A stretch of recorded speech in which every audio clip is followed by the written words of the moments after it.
एक असा मराठी नेता जो भारताचा पंतप्रधान होता होता राहिला आहे आणि हा मराठी नेता कोण आहे तुम्हाला माहिती आहे का? तर आज अस्तित्वात असलेली कोकण रेल्वेची मूळ संकल्पना ही याच नेत्याने सर्वप्रथम संसदेमध्ये मांडली होती आणि असा हा दूरदृष्टी असलेला नेता म्हणजे बॅरिस्टर नाथ पै.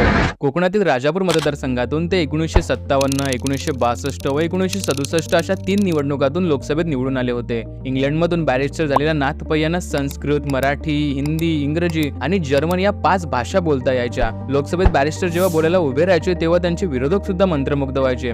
सुरुवातीपासूनच ते संसदेतले हिरो ठरले. संसदेतील त्यांची अनेक भाषणे गाजली आणि त्यांची भाषणे ऐकण्यासाठी स्वतः पंडित जवाहरलाल नेहरू सभागृहात येऊन बसत असत. 1960 मध्ये जेव्हा सरकारी कर्मचाऱ्यांनी केलेला संप हा सरकारने त्यांच्या बळाचा दुरुपयोग करून उधळून लावला होता आणि याच कारणामुळे त्यांनी भर लोकसभेत पंडित जवाहरलाल नेहरूंची बोलती बंद केली होती. नाथ पै यांनी 14 वर्ष राजापूर मतदारसंघाचं नेतृत्व केलं आणि या दरम्यान ते कधीच स्वतःच्या अथवा पक्षाच्या जिभने फिरले नाहीत आणि त्यामागे त्यांचं